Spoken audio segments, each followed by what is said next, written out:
Kino olam, butun kino olami o'zbek tilida.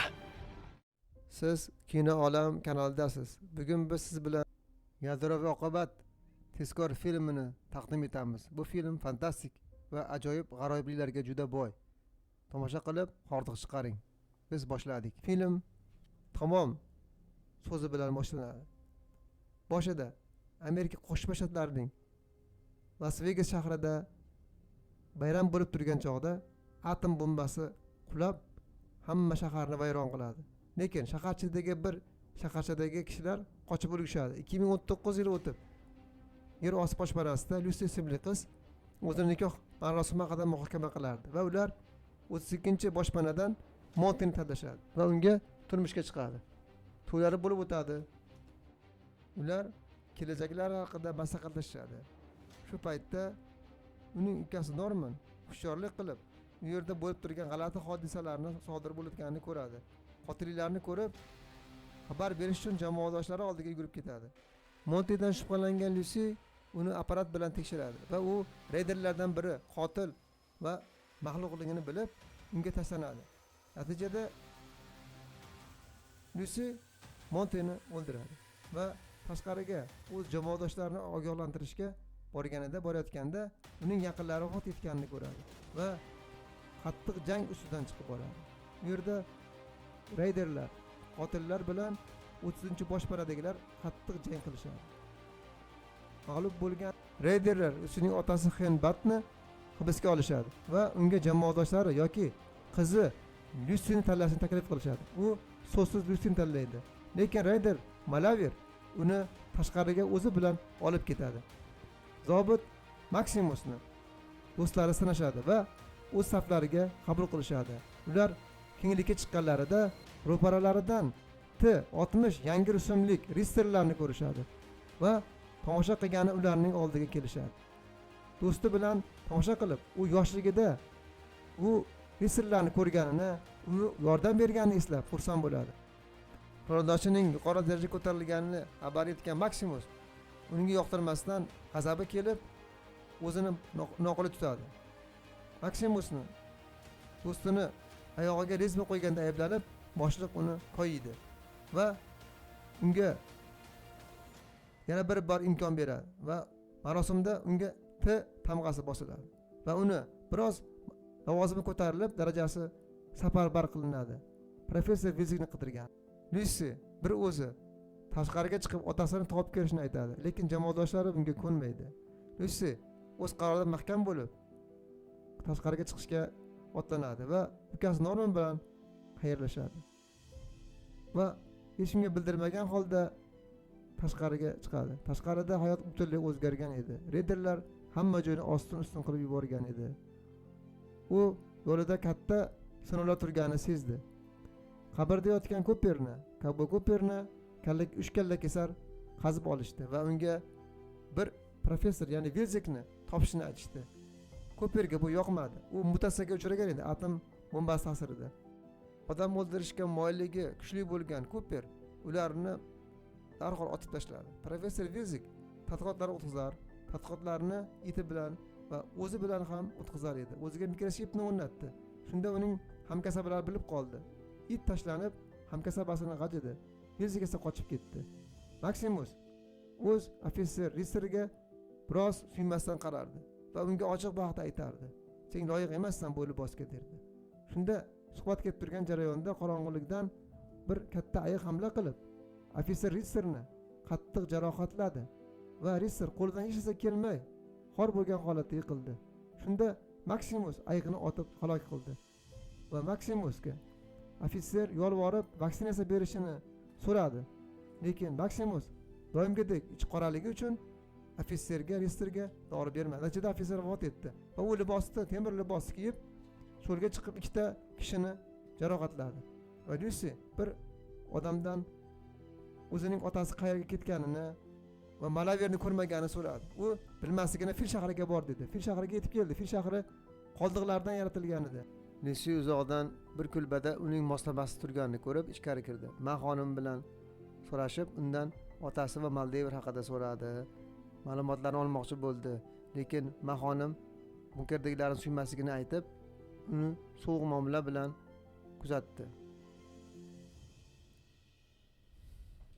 Professor Vilzik 30-bunker haqida ko'p ma'lumotlarni egaligini aytdi. Va Lucy hayron bo'lgan holatda turganda birdaniga o'sha kovboy yetib keldi. Kovboy Gul, endi u Gul edi. Gul mutatsiyaga uchragan professorni tanidi va unga o'q uzdi. Va u yerdagi yovvoyilar Risserga o'q uzishdi, lekin Risser ularni bir lahzada hammalarini halok qildi. Va shudan foydalangan Lucy, vaqtdan foydalangan Lucy Mahonimning kitobini varaqlab, Malaverni kimligini, qayerdaligini bilishga harakat qildi. Mahonim ham o'q yedi. It tashlanib Gulga tashlandi, lekin bo'g'irlik qilib uni ham chavalab tashladi. Lucy o'q uzdi, lekin foyda bermadi. Endi Maximus Risserni kiyib uchib keldi va Cooperga hamla qildi. Mahonim vaqtdan foydalanib hammasini aytib berishligini, yordami tegishligini tavsiya qildi va kelishib olishga harakat qildi va uning qo'lidagi apparatni sozlab berdi, unga qulay bo'lishligi uchun. Cooper esa Risserni ustidan kulib, hali ham shu shaldiroq temirda yuribsanmi? Mana bo'lmasa deb, uskunani meni ham kiyganman deb shilinni kesdi. Muvozanatni yo'qotgan Maximus chapi o'ng tomonga uchib, betayin tomonga uchib ketdi. Halok bo'lgan itning oldiga kelib, tirishtirish vaksinasini qo'lladi. Cooper it o'zi kelgach, egasi olim Vilsikni qidirishga amr qildi. Olim Vilsik ular holatda keldi. U o'ziga vaksinatsiya qilgani, bu uni o'ldirishini aytib vasiyat qildi. Kallamni kesib, chip bilan olib ket, Lucyga.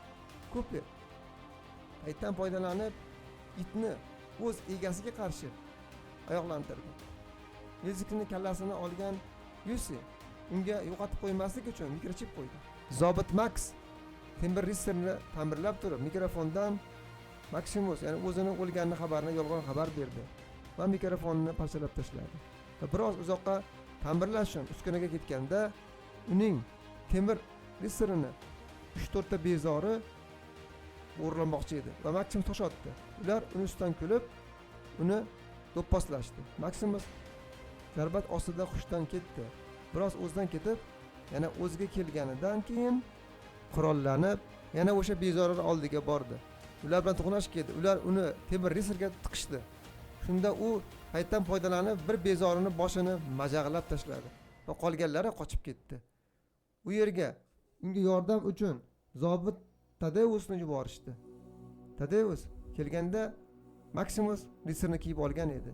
Lucy Raider Malaverning otasini qidirib yurganda bir maxluq uni yutmoqchi bo'ldi. Lekin Gul uning og'zidan bir amallab chiqarib oldi, lekin kallalarni yutib olgan edi maxluq. Shunda u maxluqning og'zidan chiqqan kallalarni ko'rdi, lekin u aytgan Vilsikning kallasi yo'q edi. Va u yana uning o'lja qilib maxluqqa tashladi. Kallarni chiqarib olish uchun. It qopib olgandan keyin maxluq qusib yubordi. U yerdan unga tegishli bo'lmagan narsalar chiqdi, kalla chiqmadi. Azoblangan Gul sudrab Lucyni sudradi. Risser Max Tadeusni yetalab yo'l davom etar va o'z kimligini aytmasdi. Tadeus uni remont qilib ta'mirladi va kimligini Maximus yashirdi va qanday o'tganini ofitser bilan kunlar aytdi. Va ikkalalari o'sha professorni qidirishdi, lekin haligi maxluq Tadeusni ham yutdi. Max uni qitiqlab qayd qildirdi. Qayd qilganda professor Vilsikning kallasi panogoh chiqib ketdi. 33-bunkerda majlis ketayotgan edi. Normani so'roq qilishdi va uni 32-bunkerdagi reyderlarni qarashga bog'lashdi. Yangi boshliq saylashga saylov bo'layotgan edi. Unda Norman aytdiki, avval 32-bunkerdagilar qatl qilish kerak. Ular yovvoyilar dedi. Noxush xabar deb bir 33-bunkerda kishi keldi. Sahroda Cooper Lucyni sudrab ketardi. Va o'zini o'sha aktyor bo'lgan paytlarini eslab la'nat bo'lsin deb o'q uzdi. Va bir shifoxonada kirganida bir uning do'sti o'zi kabi gul bo'lib, lekin yovvoyi gul bo'lganini ko'rib, rahmi kelib uni otib o'ldirdi. Va o'ziga kerak bo'ladigan a'zolarni kesib oldi. Qattiq chanqagan Lucy radiatsiyaga uchragan suvni ichardi va paytdan foydalanib Gul kovboyni oldidan qochdi, lekin uzoqqa bora olmadi. Kovboy mohirlik qilib uni arqoni bilan tortdi va uni yana sudrab ketayotganda Lucy uning qo'lini barmog'ini tishlab uzib oldi, lekin o'zini ham barmog'idan ajraldi va Gul uni a'zolar sotib oladigan joyga olib bordi va o'zi jon eliksiri tugagani uchun hushdan ketib qoldi. Ichkarida a'zolarni yamab va kesadigan robot turardi. U barmoq yangi barmoq qo'yib berdi va evaziga a'zolarni birini olish niyatida unga ukol qilib uxlatib qo'ydi va uni laboratoriyaga olib ketayotganda u maxluqlarni ko'rdi. Savdogarlar ham o'tirishardi. U robot uni kesib maydalamoqchi bo'lganida elektroshoker bilan uni xavfsizlantirdi va mahorati bo'lgani uchun robotni ta'mirlab savdogarlarga qarshi olib keldi va ehtiyosizlik sababidan boshqa knopkani tugmani bosib ichkaridagi maxluqlarni chiqarib yubordi. Ular yovuz qotillar edi.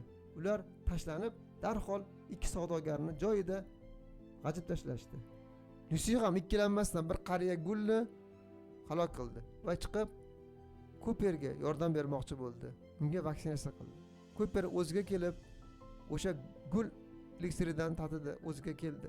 Gul o'zining avvaldagi qiyofasini ko'rdi. Televizorda aktyor bo'lgani, televizorda ko'p reklamada chiqqani esladi va 33-boshpanada yangi saylov bo'layotganda, boshliq tayinlab turishganda 32-bunkerdagi Norman qarab turardi.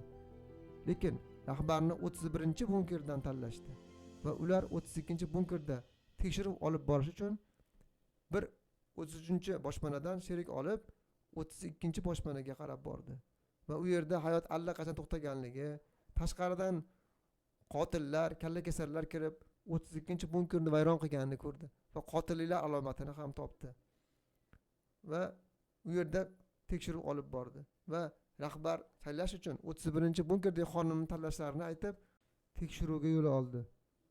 Rahbar 30-bunkerdan bo'lgani uchun ularga aniq ma'lumotlar kerak edi. Ular 31-bunkerga yetib kelishdi. 30-boshpanada esa saylov oldi suhbatlari bo'lar edi. Xonim 31-bunkerdagi Petty Person edi. U 30-bunkerga rahbar qilib saylanmoqda edi. Norman bilan uning qarindoshi Chet doim rahbarni nega 31-bunkerda saylashlariga hayron qolib, avval u bunkerda yashagan Tessi ismli qizdan bu haqda so'rashdi. U yerdalarni u maqtadi. 32-bunkerga rahbar saylangan Betty xonim 32-bunkerda tozalash va to'g'ri ishlarni boshlab yubordi. Lekin ta'jubki, Norman bilan Chet kirganlarida oldingi manzaradan asar ham yo'q edi. Betty xonimdan Norman o'z onasi haqida so'radi. Onasi vafot etgani, uni dafn qilishganini aytdi.